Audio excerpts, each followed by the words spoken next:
Thank you for staying for the news. And in our first story, the Supreme Court has described the removal of former Auditor General Daniel Domelevo from office as unconstitutional. The court also described as unconstitutional the president's appointment of an acting Auditor General, while there was a substantive Auditor General, as equally unconstitutional.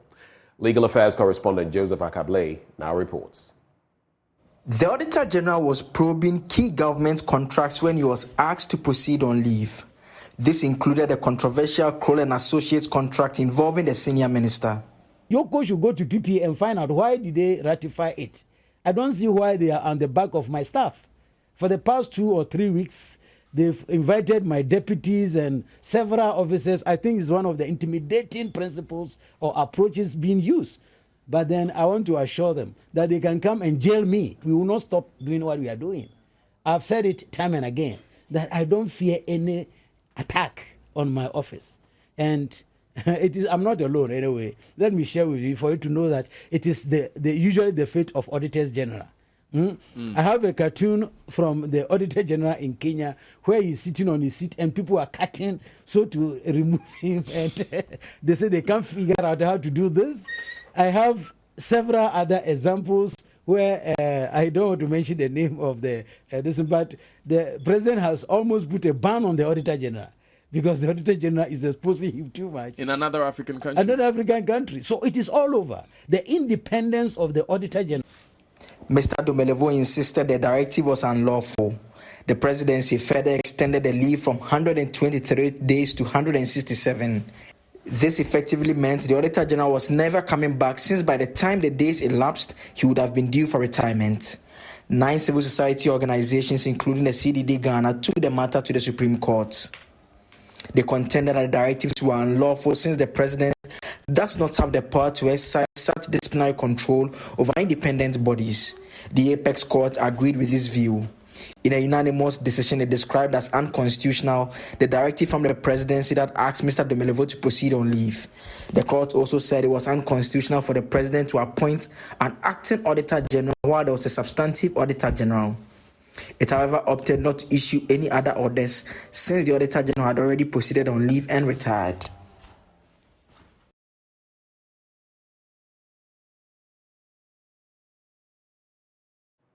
Well, on the back of these developments, the former Auditor General has been reacting. He says he feels vindicated. The office of the president, which is the highest office of the state, is the one who is at the forefront of doing unconstitutional things or breaching the constitution of the country. And I will advise that going forward, that office should respect the constitution and laws of the country. But I'm also happy that the verdict has finally come and it confirms or vindicates my position that the office of the president were not doing the right thing. And if you remember what the secretary to the president wrote to me, he said, because I'm not a lawyer, I may not appreciate the issues in there.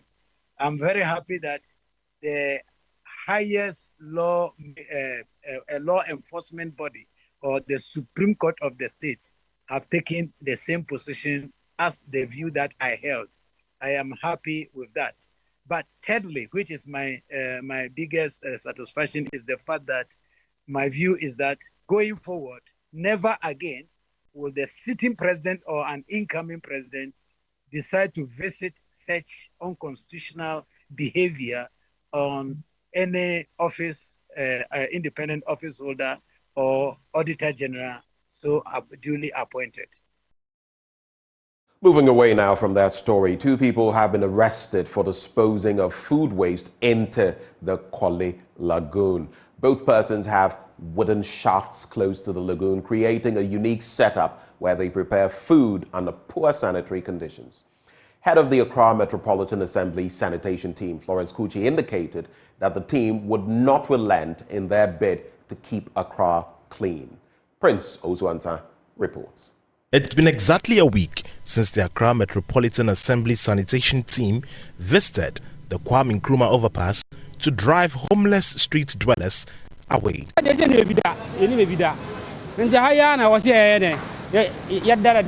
When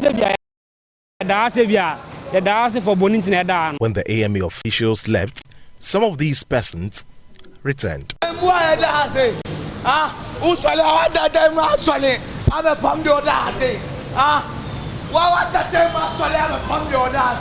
Despite the noisy environment, with the city bustling and hustling with car honks, some home street dwellers lie peacefully in poor sanitary conditions. Nestled on the hard ground, they have fashioned a makeshift bed out of the pavement bricks and started clothes. A homeless shoemaker pleaded for mercy after the AMA sanitation team threw away his tools.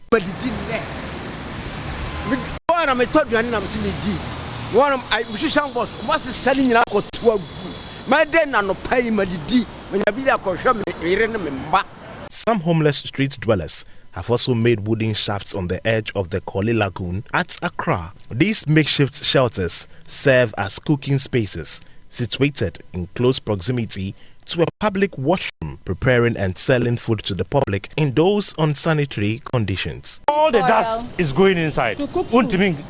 You can't cover it. Huh? Is this normal? The AMA sanitation team says they would not cease their efforts to keep Accra clean. Florence Kuchi is the head of the sanitation team. Identify a problem here. You've seen that we have picked 2 people from here. This is not a place under normal circumstances to even think of sitting to cook food for public consumption. You sit here, you prepare the food here, you send the food out and garnish it for people to buy. When it is raining, you just roll out your waste and put it inside the drain, which is not the best. So we are not going to allow them. We've given them a notice to move from here, but we have picked them. The end will justify what will happen.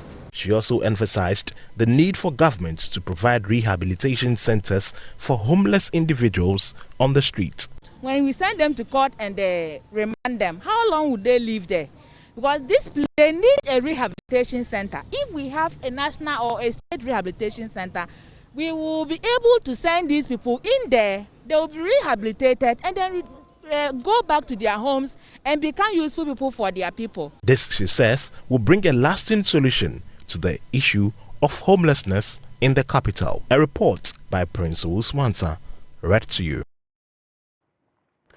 Now, the Kwame Nkrumah Circle, named after Ghana's first president, has gained popularity for varied reasons.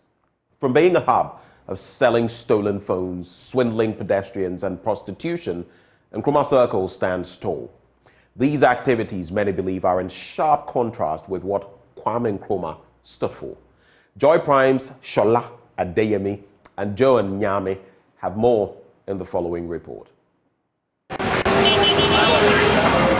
Kwame Nkrumah Circle, named after Ghana's first president. Places like this offer unique insight into the lives and legacies of the people they are named after. They also serve as a reminder of the contributions to society. But what perception do people hold of the place in Nkrumah Circle? A place where you sell mobile phones, and also I heard because of this ashawo, I don't know, prostitution. If you are with something and you don't hold it well, then boom, like you won't see it again. Yeah. How they swap phone into something else. Exactly there. And then you ufi kumase ba, ufi takla de ba, ufi abechile kuya bahana babefa. You may not be wrong in describing this place as an electronics hub. From phones to laptops to computers, Nkrumah Circle is the surest place to get them. But you may have to be extremely careful in making sure you get value for your money. Nipani beye mi azan. Eye mi to mi credit ya. Omu se ma na ha che mi mo so ban. Na sa da ne mi nim do de fa menu so to mi ji. Mi credit ni bi sika koye. Circle is also home to most of the traders here. Most of them do not only work here, they live here, and so do the thieves. Too much. At times, over bet mada, no my pie, bottom, no, I say no, or my pie, my brother, 850 Ghana cedi. I want the bottom. Normally, like, they know us to be bad people, but that's not it. You understand? Because they think we are thieves. You understand? Because of the phones we sell and all, and because of the past experience some people have had over here. You understand? Yeah, but we are not thieves.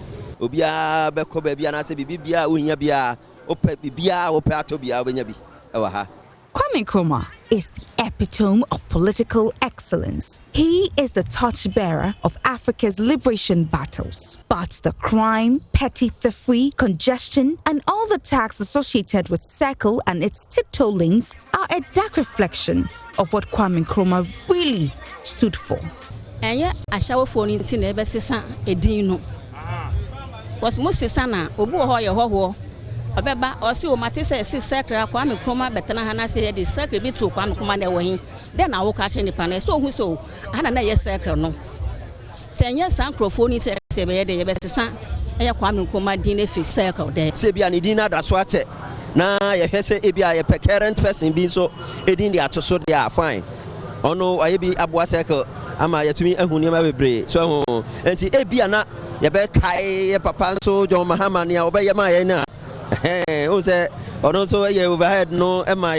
think we need to maintain it though because it was named after someone who fought for us. Police visibility has improved. Police personnel can be seen at vantage places providing security for all. Some individuals we spoke to believe the rampant stealing around this area has reduced.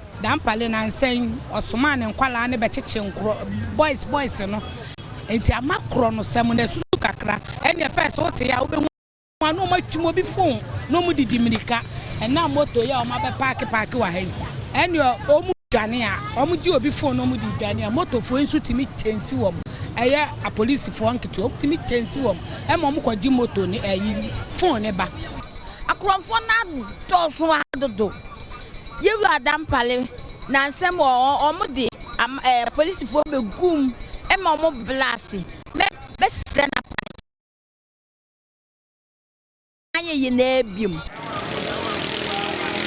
circle the old folks know is no longer here. The fountain that stood in the middle of the roundabout is dry. Perhaps so has the dignity that should be attached to this place. But Nkrumah and his great legacy live on, whether thieves tiptoe here or not. For Joy Pine. Now, a study of more than 132,000 tweets by a computer science student at the Kwame Nkrumah University of Science and Technology has found that Ghanaians react intensely to poor performances. Love FM's Kwesi Deborah speaks with the lead researcher, Michael Ishan, for Tech Thursday. Michael Ishan analyzed sentiments on Ghanaian football matches during the 2022 FIFA World Cup. When the team lineup came, many of Ghanaians were saying that there were some players that deserved to be called up, but were not called by the coaches. In which the coach defended that he had his own system that he wanted to play, and then the GFA did not influence his selection.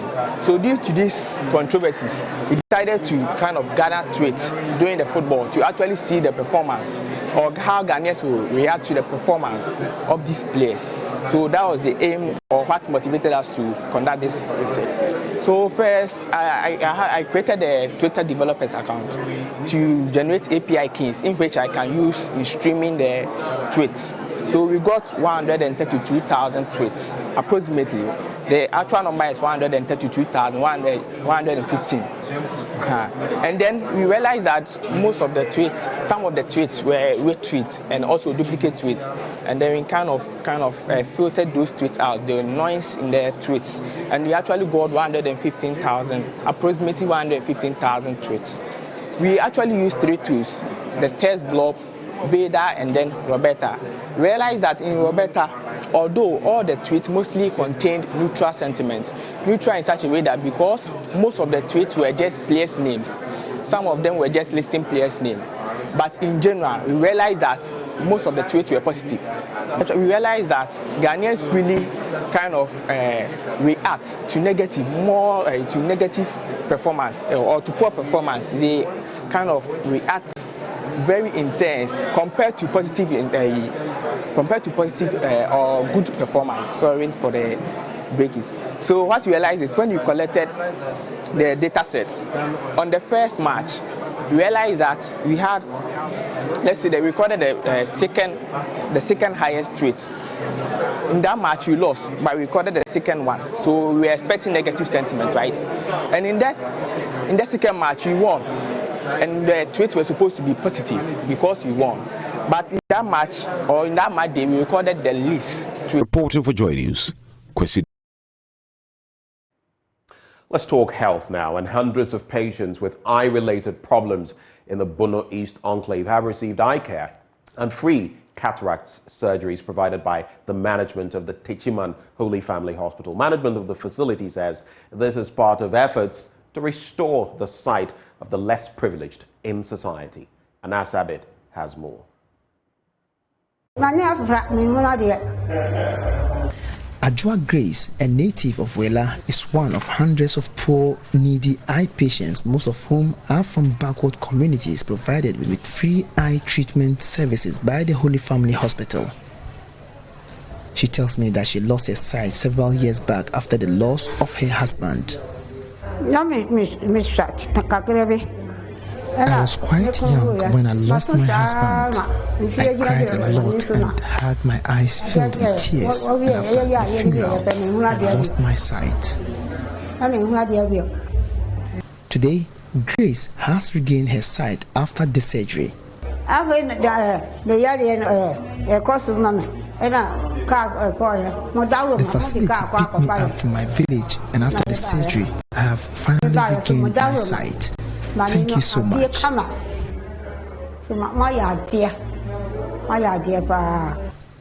Rebecca Ananise, unlike Grace, has been visiting this facility for the past 5 years.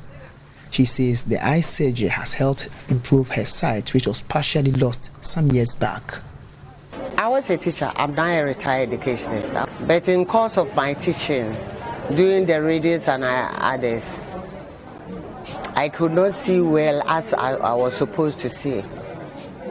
So this is what I know. Nothing happened before I realized that this thing. Oh, after the operation, I can read a small Bible.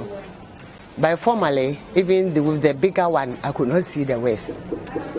But now I can read the New Testament without using any space. So it has helped me a lot. Catherine Yamenu is an ophthalmic nurse here at the Techiman Holy Family Hospital.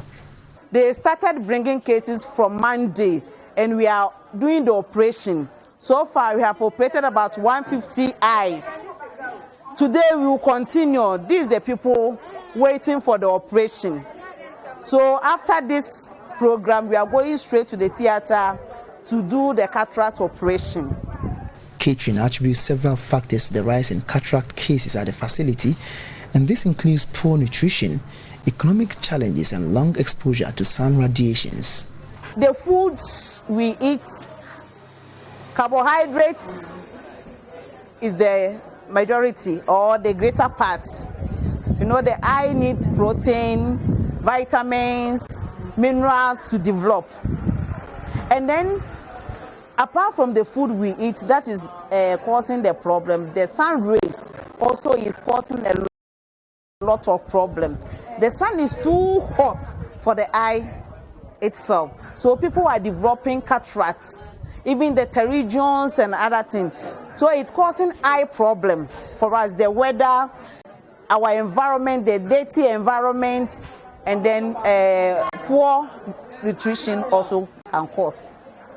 She wants government to assist health facilities in the provision of eye treatments, as this will help improve the economy. You know, if you have eye problem, you are limited in many things. So the government and the Ministry of Health should continue. They are doing something, but they should continue sponsoring these programs so that we can go to the villages and then bring these people back to help them. Now, when they go home, they can go to their work, and it will help the economy. They are most farmers, and because of the blindness, they are not farming. They can't produce anything. But I hope now they have got their sight, so they will go back and continue their work, that will boost the economy of the nation. Anna Sabit, Joy News, Techiman. In our next story, an NGO, Australian Aid, has provided the Ketu South Municipal Hospital in Aflao with a well-equipped neonatal care intensive care unit. Now, the initiative would ensure preterm babies born at the facility get the best care to survive, hence reducing neonatal deaths at the facility. This gesture was in collaboration with Mental Health and Wellbeing Foundation. The Ketu South Municipal Hospital in Aflao serves clients from Ghana and Togo, and also the first point of call for ailing travelers from the sub-region. The facility, which provides maternity services, was overwhelmed by the number of preterm babies admitted. A section of the maternity ward, which was converted into a neonatal intensive care unit in 2016, was unable to accommodate the numbers. 7 years on, some of the equipment ran faulty, compelling the management to improvise with obsolete equipment, while admissions increased by the day. So initially, that's the situation we had here. We started in 2016. We started with just 4 cots, and later we had other structures built up. But it's still a small room, and usually this NICU serves the whole constituency. So usually we are overwhelmed. So there are actually advanced machines, but here with what we have, the resources we have, this is the one that we could afford. So that's what we use for them. However, through the instrumentality of the Mental Health and Wellbeing Foundation, Australian Aid provided a well-furnished and spacious neonatal intensive care unit for the hospital. The new neonatal intensive care unit is equipped with cots, incubators, radiant warmers, among other requisite equipment. The ward is more or less a standard ward now for the municipality, where you can have also the unit where we can provide psychological services to mothers or anxious mothers who have their neonates or premature babies in the NICU or under intensive care. And that unit, we have named it the Mothers Wellness Center. This is an addition because we feel that it is not easy to have your premature baby in the NICU. The medical superintendent of the Ketu South Municipal Hospital, Dr. Alphonse Jakpasu, underscored the significant role of the newly provided NICU. As of today, the dream has been made a reality, and the hospital can now boast of a modern neonatal intensive care unit which will serve the municipality and its environment most adequately, efficiently, and effectively. Currently, the unit can boast of a larger space. With this, the impact of the project will help admit more babies to the unit and prevent cross-infection. The Australian High Commissioner to Ghana, Berenice Owen-Jones, expressed her country's commitment to enhancing access to healthcare in Ghana. We are pleased to support this project because of Australia's commitment to gender equality and improving health outcomes for vulnerable communities. By improving access to neonatal health services, we help alleviate the burden on nursing mothers in caring for very vulnerable babies. And I'm delighted to see so many new mothers here today. The acting Volta Regional Director of Health Services, Dr. Sena Nujokutu, entreated stakeholders to play their respective roles in reducing maternal and infant mortality in the region. Fred Kwame Asari, Joy News, Aflao. And that's how we cap off the news. Up next, the news review. Do stay.